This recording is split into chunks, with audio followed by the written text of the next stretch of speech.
identifikasi kebenaran suatu kitab. Nah, lanjut tentang karyanya yang diaplikasikan dalam nubuatan yang dilengkapi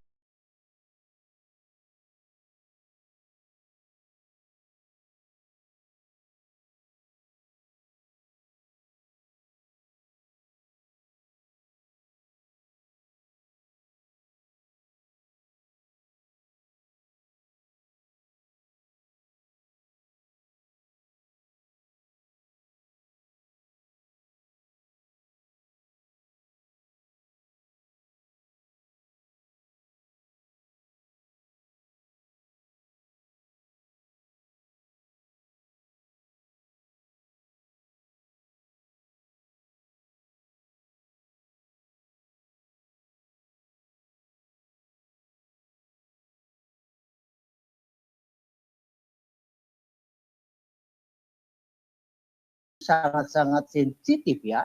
Contoh dari dalam Israel itu kan selalu meminta bukti. Nah, meminta bukti penyataan Tuhan. Jadi sangatlah bisa dibuktikan dengan hal-hal seperti itu. Ya. Nah, di sini Alkitab sedang dipertanyakan keabsahannya kawan-kawan yang beriman kepada kitab lain selain Alkitab, yaitu Quran ya. Dalam hal ini Quran. Nah, jika kita melihat dari fakta isi tekstual Quran, sangatlah bertentangan dengan paradigma pola pikir kawan-kawan Muslim saat ini yang mungkin beranggapan Alkitab sudah terdistorsi dalam hal ini.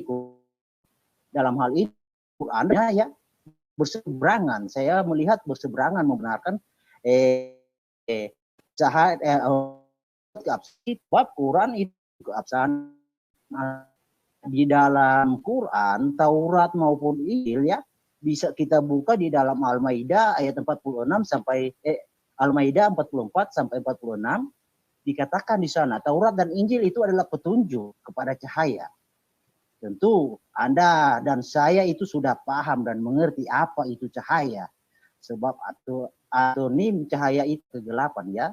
Nah, melihat dari sikap kawan-kawan Muslim saat ini yang membangun suatu narasi untuk menyelidiki atau meragukan keabsahan Alkitab, ya, nah itu saya merasa kawan-kawan Muslim seperti menepuk air di dalam suatu wadah lalu mencipratan ke muka sendiri, ya.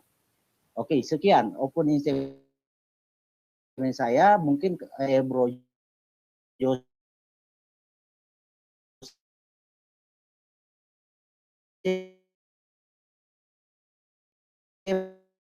Bro Tom bisa menambahkan. Silakan Bro Tom, silakan. Saya ketiga aja. Oke, saya share screen dulu ya. Saya share screen. Kira-kira udah kelihatan ya? Udah. Jadi saya mengutip satu bagian dari Alkitab di dalam 2 Timotius 3 ayat 15 sampai 17. Situ dikatakan, ingatlah juga bahwa dari kecil engkau sudah mengenal kitab suci yang dapat memberi hikmat kepadamu dan menuntun engkau kepada keselamatan oleh iman kepada Yesus Kristus. Nah ini, segala tulisan yang diilhamkan Allah yang bermanfaat untuk mengajar, untuk menyatakan kesalahan, untuk memperbaiki kelakuan, dan untuk mendidik orang dalam benar.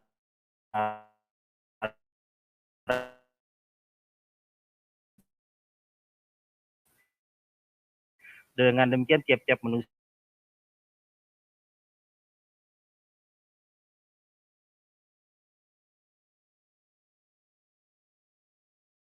hikmat dan gagasan atau pikiran dia, pengilhaman. Jadi pikiran juga digunakan, tetapi pengilhaman ini ada kontrol dari kuasa Allah sendiri, yaitu Roh Kudus. Dan naskah asli Alkitab ini kemudian ada proses kanonisasi, dan jadilah 66 kitab di dalam Alkitab. Nah, 66 kitab ini biasanya dipelajari juga melalui ada metode kritik teks, ya, karena ada proses transmisi yang cukup panjang dari Sri zaman belum ada sistem mesin fotokopi, sehingga penyalinan dilakukan dengan tangan dan ada sedikit itu terjadi kesalahan-kesalahan, tetapi dengan kritik teks ini mampu untuk mengembalikan kepada naskah aslinya gitu. Nah, kemudian ada proses penerjemahan untuk kita orang Indonesia sekarang, ada terjemahan bahasa Indonesia yang modern ya. Karena kan bahasa Indonesia juga terus dilakukan penyempurnaan sampai jadinya. Nah, penerangan dan orang yang membaca, khususnya orang Kristen sekarang di Indonesia, dalam membaca Alkitab itu mereka mendapatkan penerangan dan penafsiran. Nah, dalam penerangan ini ada kuasa Roh Kudus yang membantu untuk mengerti. Nah, penafsiran itu dilakukan juga dengan metode hermeneutik yang baik. Kemudian tim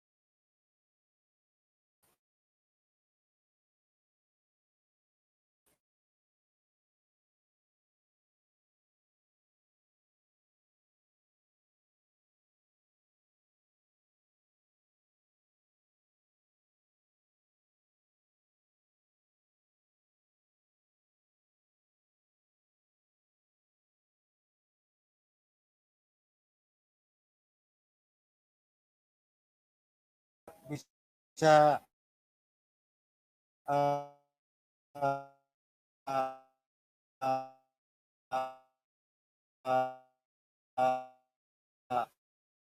menyimak dengan baik. Baik, terima kasih untuk teman-teman yang ada di sini. Selanjutnya 10 menit aja. Oh, jadi langsung bertanya ya, Pak? Iya, langsung bertanya aja. Jadi kita nggak membuang-buang waktu. Baik. Mohon izin Ustadz Zuma, Pak Yusuf. Silakan. Iya. Bismillahirrahmanirrahim. Assalamualaikum warahmatullahi wabarakatuh. Alhamdulillahirabbil alamin wassalatu wassalamu ala anbiya'il mursalin wa ala rasulillah wa ala alihi washabihi ajmain amma ba'du. Rabbi sholli wa yassir amri wa hlul 'uqdatam min lisani yafqahu qawli. Temanya Quran dan Bible, yang manakah yang benar-benar firman Tuhan. Jadi yang pertama saya ingin share screen dulu. Mohon dikonfirmasi jika sudah muncul di layar. Udah clear. Menurut KB namanya kitab suci, ada kata sucinya, itu ini definisinya. Jadi suci itu bersih dalam arti keagamaan gitu ya. Kemudian bebas dosa, bebas dari celah, bebas dari noda, kemudian keramat, kemudian murni. Nah, dari 4 poin ini ya, ini harus bahwa kitab suci yang dikaitkan dengan wahyu ilahiyah itu harus seperti ini. Ini menurut tata bahasa. Sedangkan kalau menurut kata firman Tuhan sendiri, atau kalau saya lebih suka sebut sebagai wahyu ilahiyah, itu artinya harus bersifat ilahi. Ada campur tangan ilahi di sana, ada signature ilahiyah, ada ciri khas atau tanda-tanda dari ilahi itu sendiri. Nah, seperti apakah Quran? Jadi yang pertama saya ingin share lagi bahwa Quran itu secara definitif, kata Quran itu adalah artinya sesuatu yang dilafalkan, yang dibacakan secara lisan, yang disampaikan, yang disuarakan. Jadi sifatnya lisan. Kemudian secara tradisi pewahyuan, Quran itu juga secara lisan. Tidak pernah Quran itu secara tulisan. Adanya tulisan Quran dalam bentuk mushaf yang belakangan muncul, itu sifatnya mendukung yang lisan. Jadi esensi yang pertama tetap yang lisan. Kemudian yang ketiga adalah riset ilmiah yang dilakukan oleh seorang sarjana barat bernama Andrew G. Bannister dalam bukunya An Oral Formulaic Study of Quran membuktikan bahwa secara riset yang ilmiah dan komputerisasi itu ternyata membuktikan juga bahwa Quran adalah sesuatu yang lisan, bukan yang tulisan. Nah, dari 3 hal itu perlu dipahami bahwa ditambah lagi Rasulullah SAW adalah seorang yang ummi, tidak belajar, tidak sekolah, tidak bisa baca tulis, hidupnya hanya dagang, kemudian berdakwah, selesai. Jadi pelajari, uji materi terhadap Quran. Contohnya yang saya share ini. Jadi Quran itu sesuatu yang lisan, ya. Lalu, saya salah share sebentar. Mohon maaf.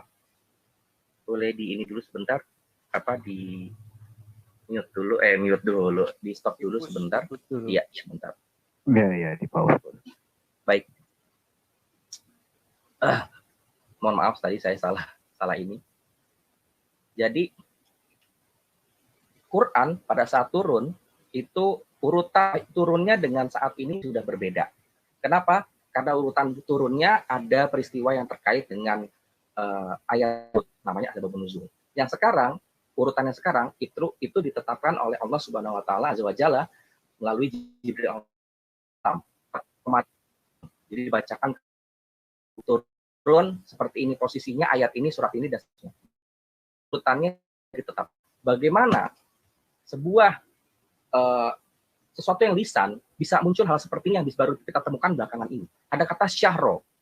Syahr itu artinya bulan atau month dalam bentuk tunggal. Dalam seluruh Quran terpecah dalam berbagai ayat, ada 12 kali, sama persis dengan 12 bulan dalam setahun. Bagaimana bisa?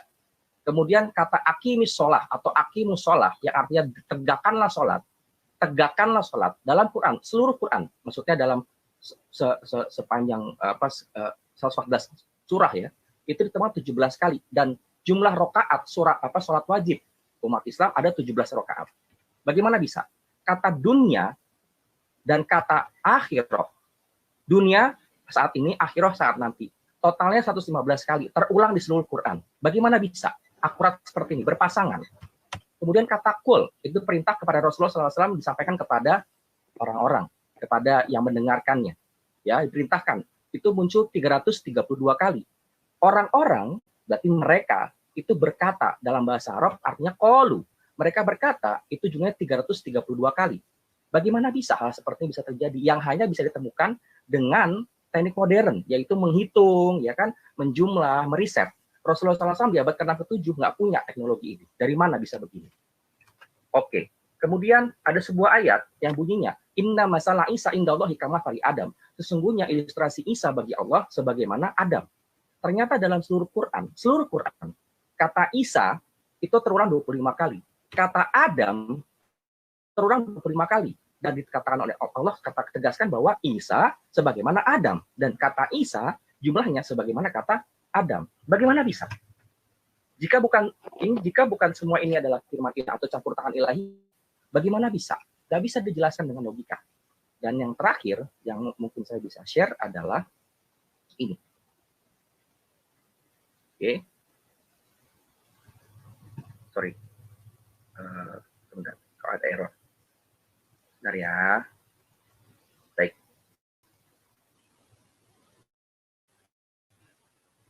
Ya, Quran dihafal oleh miliaran orang di dunia.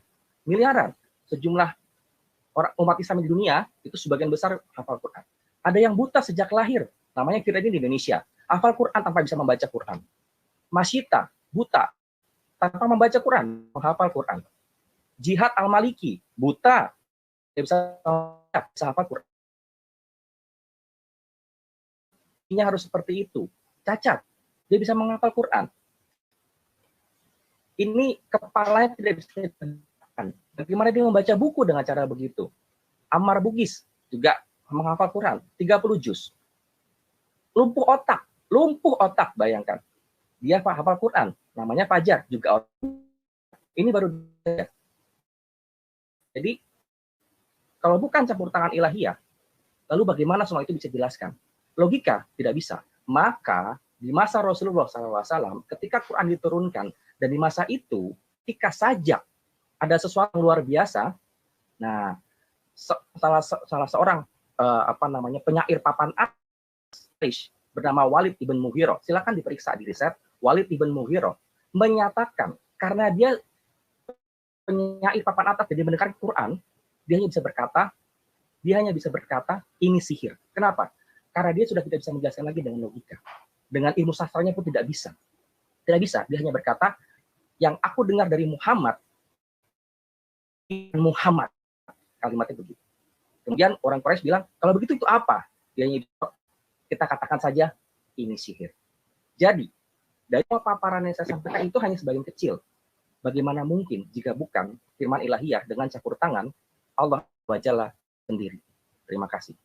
Terima kasih Mas Komodin. Kita reset untuk 3 menit ke depan. Sesi yang 3 menit ini untuk pertanyaan. Silakan membuat sebuah pertanyaan. Kalau bisa jangan terlalu banyak, biar fokus 1 atau 2 pertanyaan. Diuraikan selama 3 menit, biar mereka itu memahami. Silakan dari tim Muslim untuk bertanya. Oke, baik. Mungkin saya ya yang silakan. bertanya kepada sahabat-sahabat Kristen di sini. Pertanyaan saya sederhana. Apa yang menjadi kriteria suatu kisah yang ditemukan di dalam manuskrip sebelum kanonisasi Al-Quran, Alkitab atau Gospel, itu bisa dimasukkan sebagai bagian daripada kitab Anda atau dicap kemudian sebagai kitab yang cacat atau diragukan atau apokrifa. Nah, pada waktu kanonisasi oleh pemuka-pemuka gereja, mereka dihadapkan dengan ribuan manuskrip yang akan diseleksi. Ribuan manuskrip tersebut dipilah-pilah sesuai dengan kriteria tertentu. Masuk Bible, mana yang dapat saya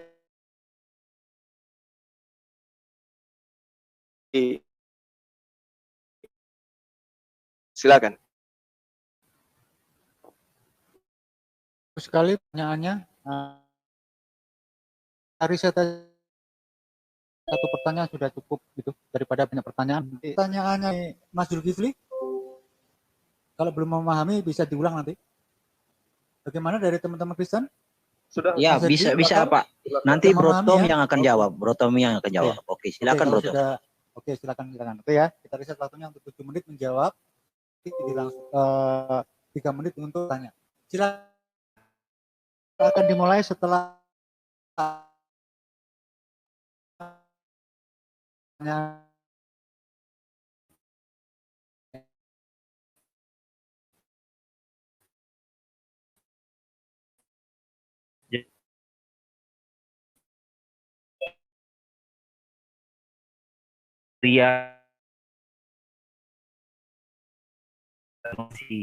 gitu ya. Suci orang Kristen itu kan dari perjanjian lama dan perjanjian baru itu memang karena dia adalah kitab yang diwahyukan Allah kepada penulis gitu. Nah, kenapa perlu ada kanonisasi? Karena ada kitab lain juga yang ditulis oleh orang bijaksana, mungkin seperti itu ya, penafsir gitu ya, tetapi tidak bisa dimasukkan sebagai kitab suci karena ukurannya sebagai kitab yang wahyukan Allah itu tidak masuk kan tuh. Jadi ukurannya kitab wahyukan Allah ini pertama kan yang itu adalah seorang nabi yang mendapat wahyu Allah dan memang memiliki latar belakang sejarah dan penggenapan yang tepat itu ya. Terus ada juga yang berisi sejarah. Nah, ketepatan tempat, lokasi, urutan dalam kronologi sejarah, kesesuaian dengan waktu sejarah itu juga menentukan gitu. Terus ada penulis-penulis di zaman intertestamental itu, ada banyak penulis ya yang menulis. Dia pakai nama-nama samaran yang tidak bisa dibuktikan keabsahannya.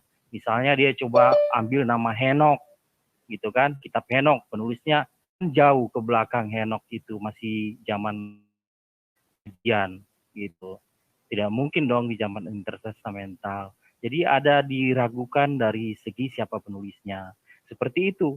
Nah, jadi kanon itu bukan untuk menentukan ini kitab suci apa tidak, tetapi ya kitab suci itu yang benar-benar kitab suci membuktikan dirinya sendiri sendiri.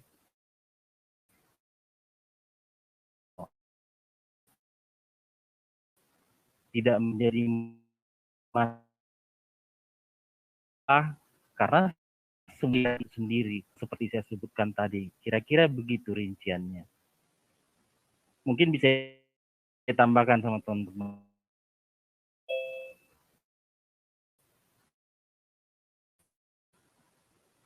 Terima kasih untuk Tom. Lalu ya sejarahnya juga dan juga menyangkut tempat ya, tempat-tempat yang dinarasikan karena itu tidak termasuk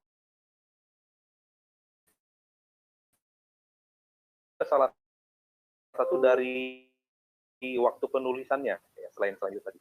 Jadi ketiga mas itu nggak diakui lagi karena memang itu sudah eh, sudah tidak, karena tidak di sini sudah nggak benar lah ya, karena banyak udah berkembang yang tidak sesuai Alkitab lagi ya.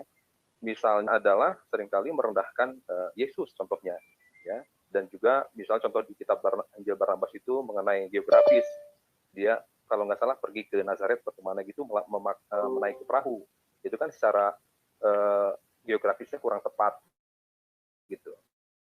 Nah seperti itu baik Joe Thomas dan lain sebagainya, semangatnya itu udah beda karena mereka itu udah mengingkari, contohnya mengingkari Yesus mati misalnya, karena mereka ingin seolah-olah ingin memuja-muja Yesus, malahan memberikan dongeng gitu, mengatakan Yesus mati, salib, sebagainya, karena mereka suka mungkinnya dengan yang endingnya kelihatannya kurang baik.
Tulisan ini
Ya, mungkin sudah habis ini ketiduran mungkin ini. Mas itunya Masa Mas dimunculin. Oh, 15 menit aja lah. 15 detik. Ya, langsung ke sesi Saya sambung pertanyaannya. Jadi saya harap teman-teman dari pertanyaan.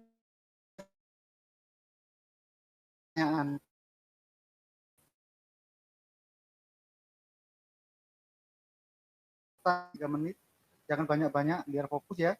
Oke. Silakan. Jadi saya mengcounter tadi Bro siapa ya, Kamaludin atau siapa tadi yang mengatakan bahwa Quran itu dihafal oleh sahabat-sahabat Nabi ya. Mungkin Bro tidak pernah membaca suatu hadis yang mengatakan saya nggak bisa screen. Pause waktunya Pak, sebentar.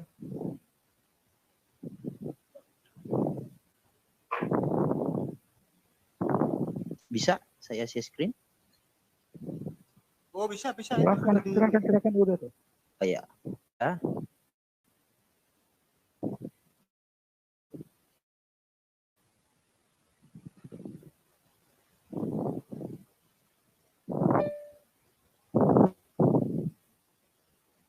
Nah, kita baca Bukhari volume 6 nomor 558. Dikisahkan oleh Aisyah, Rasul Allah mendengar orang melafalkan Quran di malam hari dan berkata, semoga Allah menganugerahkan pengampunan padanya karena dia mengingatkanku akan ayat ini dan beberapa surat yang tidak kuingat. Nah, sekelas Muhammad saja bisa lupa, bagaimana kawan-kawan muslim bisa menjamin sahabat-sahabat Muhammad itu lebih tinggi dari Muhammad.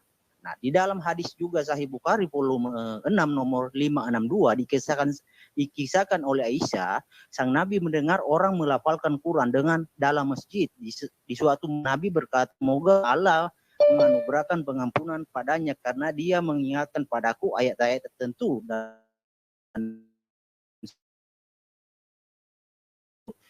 tidak kuingat. Jadi jelas di sini Muhammad bisa lupa, kawan muslim percaya orang yang bukan punya otoritas ya dalam tanda kutip nabi ya kan. Nah, kawan-kawan kawan-kawan muslim berarti menganggap bahwa Muhammad mungkin lebih di bawah derajatnya soal pengingatan dari sahabat-sahabat Muhammad. Oke, Bro Yosi silakan tambah. Aku pertanyaan aja ya. Sudah cukup, silakan aja. Sudah cukup, sangat baik.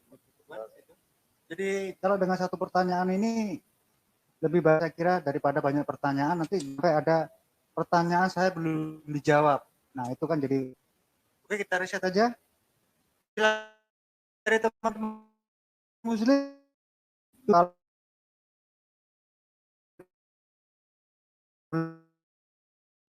kan bisa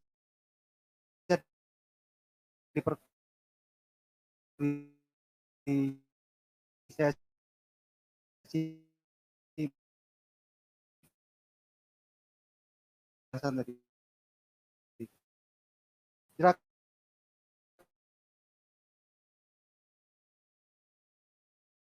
Pertanyaannya.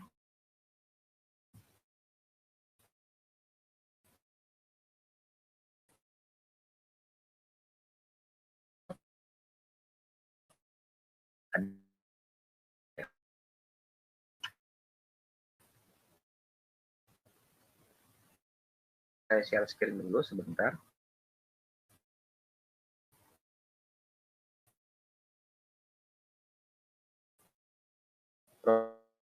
Sallallahu alaihi wasallam mendengar orang melafalkan Quran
Jadi Anda tidak teks apa, dan sejujurnya kami umat Islam biasanya tidak terima, tapi ya memang jawabnya adalah seperti itu. Silakan.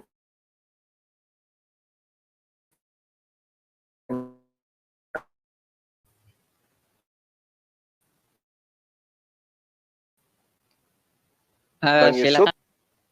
situ dikatakan bahwa kami akan membacakan Al-Quran kepadamu Muhammad, maka kamu tidak akan lupa kecuali Allah menghendaki. Jadi di sini ada kata kecuali Allah menghendaki.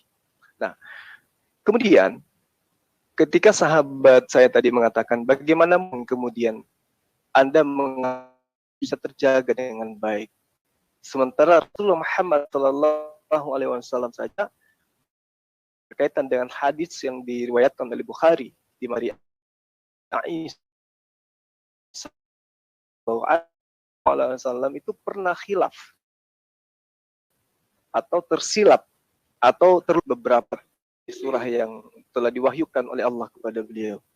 Tapi di ayat ini, ya, umat Islam itu paham bahwa ketika ada hadits yang menerangkan tentang sesuatu hukum atau pemberitaan, maka yang menjadi rujukan kebenaran daripada hadits ini adalah Al-Quran. Maka bertentangan atau sejalan dengan Al-Quran. Karena Al-Quran ini adalah firman Allah, sementara hadits itu adalah perkataan Rasulullah Muhammad Sallallahu Alaihi Wasallam. Nah, di ayat ayat 6 ini, di ayat 7 ini juga sangat jelas bahwa Allah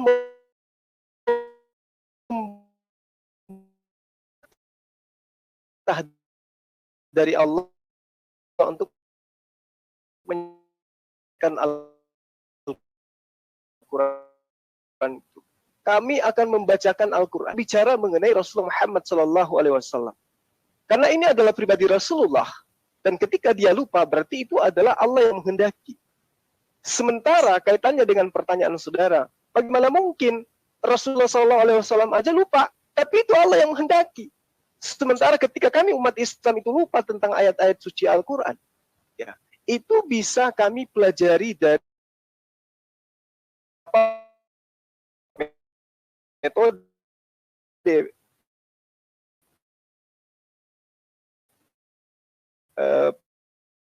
penerapan suci Al-Quran satu ayat atau khilaf tentang satu ayat, maka pasti akan penghafal yang lain. Nah, ini yang menjadi pijakan kami dalam apa yang Anda tuduhkan, Anda sampaikan di sini. Jadi apabila Rasulullah Muhammad daripada yang kemudian telah disampaikan kepada beliau, di situ mendapat pengecualian jika Allah menghendaki. Nah, jadi ini adalah pelajaran yang terkhusus kepada Rasulullah. Kealpaan Rasulullah di dalam hafalan Al-Quran itu juga terbagi menjadi dua. Yang pertama, kealpaan yang langsung diingatkan dalam waktu dekat. Ya, terjadinya kealpaan ini adalah karena tabiat kemanusiaannya.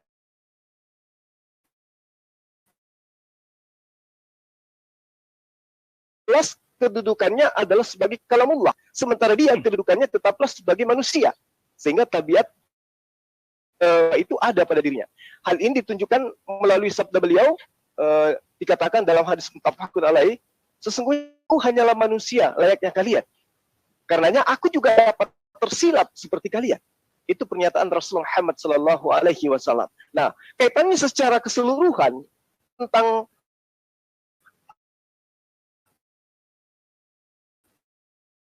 itu di dalam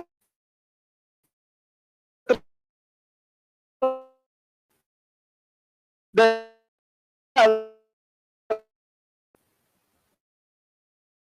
ayat yang satu ke ayat yang satu, dari surah satu ke surah yang satu. Tidak ada keraguan di dalamnya. Contoh misalnya, ketika di dalam Al-Quran dikatakan, "Zalikal kitabu la raiba fihi hudal lil muttaqin." Jadi dikatakan bahwa sahabat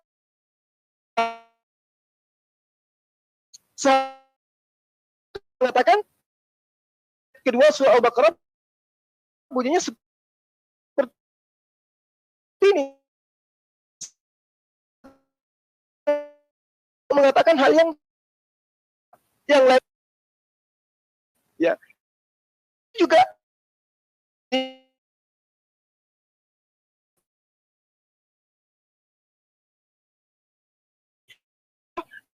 sebagai perkataan Rasul Muhammad Shallallahu Alaihi Wasallam. Terima Demikian. kasih Mas Bima untuk jawaban dan juga Mas Kamarudin tadi yang telah memberikan jawaban. Nah sekarang dalam sisi barangkali tadi pertanyaannya Bang Zuma belum memuaskan, boleh diulangi. Kalau Allah sudah puas, bisa berganti kepada sesi pertanyaan yang lain. Moga Mas Zuma. Sebenarnya iya.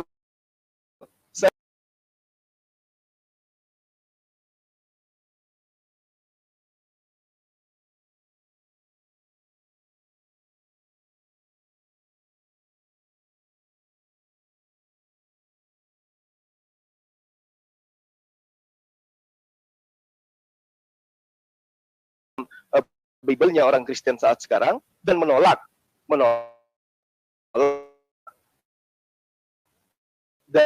daripada manuskrip yang lain. Apa yang menjadi kriteria suatu kisah? Ya, ini kisah, nggak usah semua ayat ya. Lalu kemudian Nabi Yakub diceritakan begitu tidak sesuai dengan julukan dia bapak seorang Tuhan. Ya,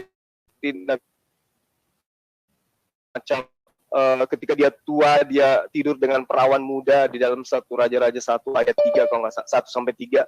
Nah, di situ apa yang menjadi pijakan daripada bapak-bapak gereja pada awal mula itu menerima kisah ini sebagai manuskrip yang betul-betul firman Tuhan. Sementara manuskrip lain ya seperti yang diterangkan oleh Yesus, itu cepat kamu berpaling kepada Injil yang lain. Artinya ada beberapa Injil yang pada saat itu berserbaran di mana-mana, yang mana Injil-Injil itu ditolak. Nah, ini pertanyaan saya. Apa yang menjadi kriteria suatu kisah atau suatu manuskrip itu diterima dan tidak diterima? Tolong kalau misalnya mengenai sejarah apa? Terus dibicarakan sejarah ini yang benar dan sejarah itu yang salah. Silakan. Masih tersisa 1 menit 11 detik. Barangkali teman-teman yang lain mau bisa diperkuat. Pak Yusuf. Silakan. Satu pertanyaan itu aja, diperkuat saja. Menurut saya itu udah lengkap sih kan Bang Juma itu, Bang.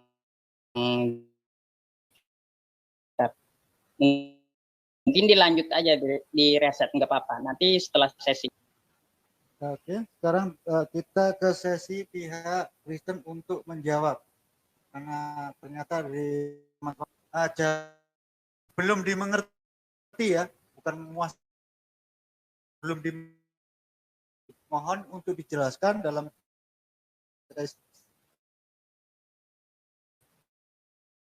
ini untuk silakan. Baik, terima kasih. Ya, boleh saya dulu, Bang. Terima kasih pertanyaannya Bang Zuma. Memang saya juga sering mendengar pertanyaan yang menanyakan kenapa laku Nabi di dalam Bible atau Alkitab itu kok sangat buruk lah ya begitu ya. Sedangkan harusnya Nabi itu agung ya. Katanya. Kita ambil contoh dulu mengenai Daud aja yang mudah ya. Karena Daud itu kan hidupnya 1000 tahun sebelum Masehi dan Daud itu adalah seorang raja.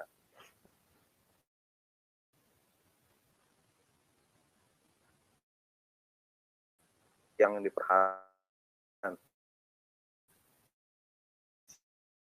siapanya, anaknya. Makanya ketika anaknya adalah Salomo, itu tercatat di dalam lembar negara.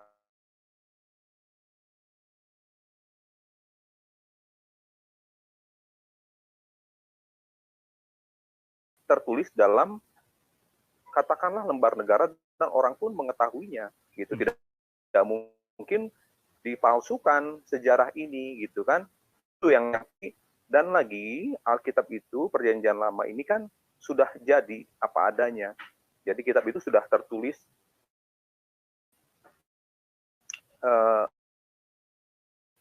tinggal meneruskan. Nah, kita kan kenal teman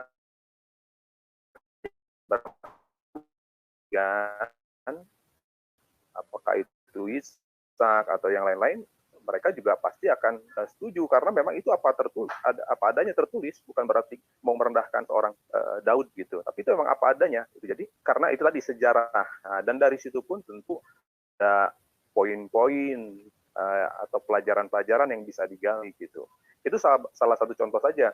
Kalau contoh-contoh yang lain, misalnya yang Nuh itu juga sama, karena setelah Nuh yang diceritakan mabuk itu, lalu anaknya ada yang nggak mau menutupi auratnya, kemudian yang terjadi adalah anak itu ditutup lah demikian, yaitu dia adalah Kanaan, ayatnya ada juga. Jadi dalam semua kisah itu pasti ada sebab akibatnya gitu, dan tidak hanya soroti kejadian itu, tapi ada sebab akibatnya yang memang itu menjadi sejarah dan itu tidak bisa ditutupi gitu. Di dalam kitab Raja Raja maupun Tawarik itu selalu dituliskan, semuanya tertulis dalam kitab Raja Raja Israel gitu, karena itu memang apa adanya dituliskan, itu adalah sejarah. Makanya tadi poinnya adalah sejarah. Itu mungkin dari saya, Bro Tom dan Bro Yati, silakan ditambahkan. Oke, ya, silakan Bro Tom. Saya perjelas lagi bahwa apokrifa itu tidak diterima di dalam kanon karena memang dari segi penulisan juga sudah meragukan gitu. Misalnya dia pakai kata Henok, tetapi dari gaya bahasa, dari gaya tulisan yang dipergunakan itu bukan Henok, karena Henok itu kan di zaman sebelum air bah. Itu misalnya. Terus situasi sejarah keadaan yang diceritakan dalam kitab-kitab apokrifa itu lebih sesuai dengan keadaan daerah Palestina di zaman yang sudah masuk dalam zaman intertestamental. Jadi sudah kepulangan bangsa Israel kembali dari Babel gitu. Nah, itu dari segi penulisnya dan dari segi keadaan banyak kontradiksi. Nah, kalau yang masalah yang mana yang diterima atau apa ya, peninggalan mungkin maksudnya fragmen-fragmen. Jadi kan sudah mau rusak ya disalin untuk yang baru, disalin lagi supaya ada tetap terjaga penerusan naskahnya. Nah, sepanjang tahun-tahun, sepanjang abad itu kan banyak tersisa potongan-potongan gitu. Nah, proses penyalinan itu naskah tangan katanya istilahnya, naskah ditulis tangan, itu kan bisa terjadi salah tulis satu huruf. Kalau huruf Ibrani itu kan ada yang mirip itu, misalnya dengan he gitu kan mirip. Nah, itu kan bisa mempengaruhi. Tapi kan dengan banyaknya tumpukan naskah, kira-kira 50.000 lebih itu naskah yang sisa itu bisa saling membandingkan sebenarnya yang dimaksud huruf apa. Jadi bisa ada pembetulan-pembetulan untuk lebih mendekati naskah asli. Jadi naskah asli kan memang nggak dipertahankan karena kan habis kemakan waktu. Nah, tetapi bukti-bukti fragmen-fragmen peninggalan dari salinan itu bisa membantu kita penyalinan yang salah gitu. Tapi salah situ enggak pengaruh kepada isi gitu. Seperti itu. Jadi bukan kita tolak yang lain terus ini, karena kan penyalinan terus berlangsung dan itu selesai satu kitab. Nah, cuman sisa yang rusak itu kan ada jadi berbentuk fragmen-fragmen ketika ratusan tahun kemudian dilakukan penggalian didapat. Tapi penerusan Alkitab secara lengkap kan ada terus. Kanon Perjanjian Lama itu kan selesai juga kan di zaman sebelum 200 tahun sebelum Masehi itu sudah bahkan bisa diterjemahkan ke Yunani Septuagint gitu kira-kira, dan kita bisa temukan juga dari peninggalan di Gua Qumran kan, itu ada berapa ribu naskah di situ. Jadi itu sudah cukup jelas sih. Kira-kira Bro Herdi masih ada 1 menit, silakan. Iya, Saya kan sudah mengatakan di awal, kawan-kawan Muslim ini mempertanyakan Alkitab, baik Taurat, sama dengan mempertanyakan Quran. Karena saya sudah sampaikan di awal, bro, ya jelas di Injil itu ada percaya. Jadi apa kalian meragukan? Jadi tidak ada. Oke. Ya udah, bilion detik aja lah. Ya. Udah kita Mungkin itu Al-Maidah 44 sampai 40. Silakan dari teman Kristen, barangkali dari jawaban teman-teman kita Muslim tadi kurang memuaskan, bisa dipertajam lagi pertanyaannya. Kalau sudah puas, bisa nanti membuat pertanyaan yang lain. Silakan. Bisa dua pertanyaan kali, bro ya.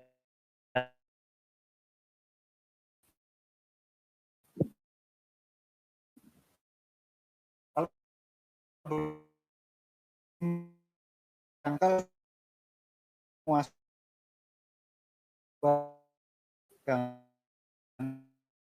pertanyaan yang lain. Jadi kita fokus, Mas. Silakan. Oke, pertanyaan berarti, bro. Di ini dulu. Iya kan, kalau putaran hanya 3 pertanyaan, bro. Nah, gini. Tadi dicoba apa? Ya begini ya lah, kalamulo ya. Panjang penjelasannya, saya tidak bisa ulangi. Nah, kepada Muhammad. Nah, apa adalah perkataan Allah?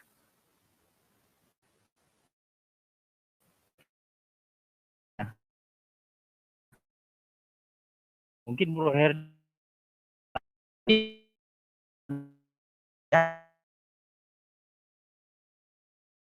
kata-kata sehingga ditulis di dalam sebuah kitab. Jangan dilupakan bahwa untuk pengesahan suatu kitab suci tentu ada kehadirannya. Yang berfirman itu bisa membuktikan dirinya ada. Oke, kita berbicara tentang Musa. Mungkin Musa ini adalah pelaku sejarah sekaligus penulis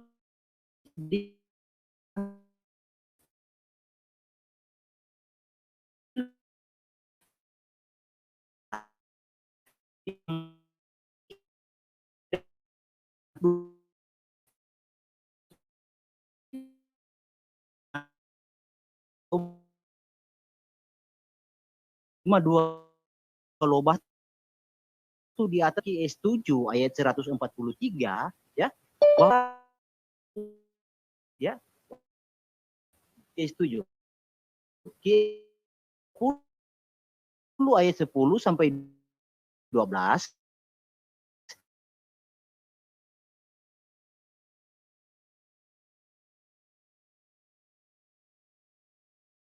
di sana bahwa gunung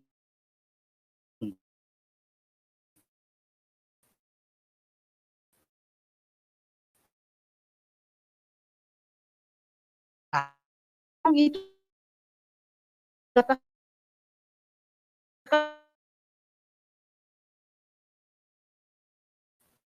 ya,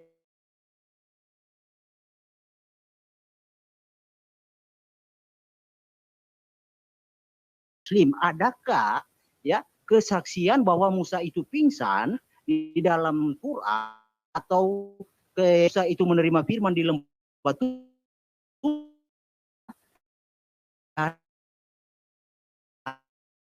itu seluas didapati bahwa Musa itu cahaya, bukan pingsan. Nah ini tuh yang keliru. Musa ya bro, saya ingat lagi pelaku